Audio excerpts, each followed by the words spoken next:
melakukan pengawasan secara internal. Betul Ya, sekali. karena bicara hukum ini bicara pembuktian. Iya. Ya, harus dua belah pihak. Iya. Hukum syariat itu. Iya. Ya. Jadi dua belah pihak tidak boleh ya, misalnya saudara termohonnya laki-laki, pemohonnya perempuan, ya, dengan semena-mena ya mereka itu memutuskan perkara itu sebelah pihak ini ya masalahnya, maka dibutuhkan ya kemampuan ya seseorang yang ditempatkan di pengadilan agama itu untuk menggunakan ya kalau dalam bahasa jurnalistik itu 5W1H menggali sebuah kebenaran itu, gitu loh, dengan menghadirkan objek. Logikanya siapa yang disidangkan di dalam ya kasus perceraian? Siapa?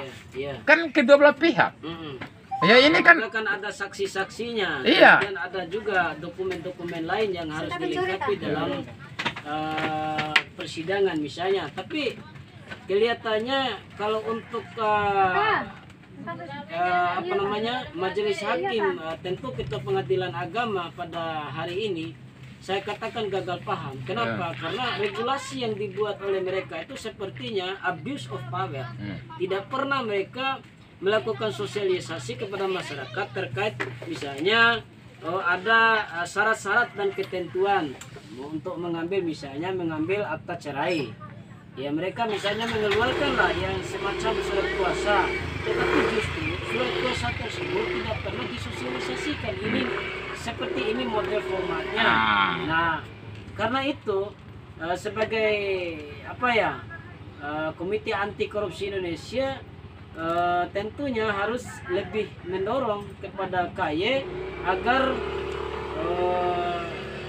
ketua pengadilan agama ini kalau bisa, kalau dia gagal paham lebih baik mengundurkan diri. Bagaimana menurut pendapat Bang Ferry? Ya, saya kira itu saya setuju. Karena kenapa? Ya, kalau berbicara hukum syar'i ini, ya, jadi jangan kita terlalu dimonopoli oleh hukum positif. Pidana ini menyangkut masalah pernikahan. Pernikahan itu adalah wujud daripada ada rasa suka antara satu dengan yang lain, antara laki-laki dengan perempuan. Ya, semestinya ya di dalam proses-proses masalah perceraian ini ya teman-teman di Kementerian Agama harus memiliki itikat ya, inisiatif untuk melakukan pencegahan ini. Ya, karena efek daripada perceraian itu ya akan menimbulkan gejala frustasi, gejala depresif dari orang-orang yang diputuskan oleh pengadilan agama, yaitu orang yang bercerai. Semestinya di situ ya nilai kemanusiaannya, gitu loh. Jadi secara hukum ya syar'inya, hukum syariat Islam jelas di situ bahwa ya barang siapa yang punya niat untuk cerai ya itu paling dibenci. Kalau bicara dibenci oleh Nabi, maka ya kita semua termasuk pengadilan ini ya harus benci. Benci dalam pengertian ini ya harus ada pencegahan. Ya. Itu Pak Fit. Esensinya saya bicara pada hari ini. Maka oleh karena itu ya saya kira ya pengadilan agama itu agar melakukan evaluasi untuk tidak melakukan proses cerai gaib. Itu intinya. Ya, kalau ini terus menerus, maka saya minta kepada ya Komisi 3 di DPR RI menginstruksikan, memanggil KY. Itu Pak. Kita bawa pengaduan ini ke Komisi 3 di DPR RI, Komisi Hukum. Ya, untuk meminta kepada KY yang sudah diproduk oleh konstitusi, yang tugasnya adalah independen untuk melakukan pengawasan khusus terhadap persoalan-persoalan hakim. Terima kasih Pak. Betul. Kemudian yang terakhir Bung Ferry terkait dengan masalah ini, apakah ada upaya ya kan yang pasti ketua pengadilan agama pada hari ini katakanlah sebagai gagal paham dia terhadap konstitusi negara. Nah, dari kalau saya boleh katakan sebagai Komite Anti Korupsi Indonesia misalnya, selain daripada mengadukan kepada KY, mungkin ada upaya lain misalnya beraudensi dalam waktu dekat kepada ketua pengadilan agama misalnya.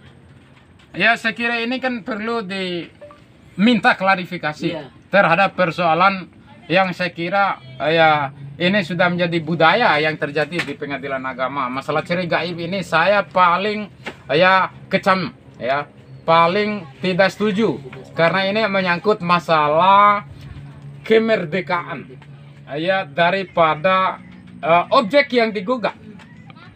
Pak Hafid, Iya. Pak Hafid kan orang magister hukum. Iya. Bicara hukum ini bicara asas kepastian.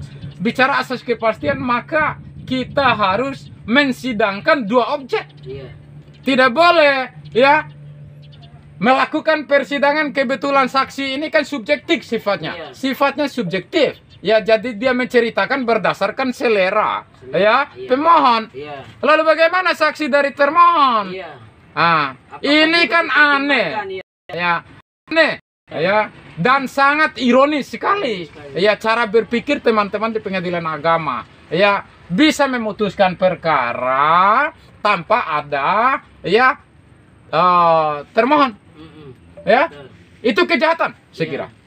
Kejahatan kemanusiaan. Iya. Ya, bagaimana pertanggungjawaban dia kepada Allah Subhanahu wa taala ini? Kalau dia beragama Islam. Iya. Ya, kalau beragama Kristen bagaimana dia pertanggungjawabkan pada Yesusnya? Yesus Kristus. Ini masalahnya Pak Hafid. Iya. Ya, ini perilaku, ya, perilaku yang terjadi di pengadilan agama Kabupaten Bima ini, di Bima ini, ya ini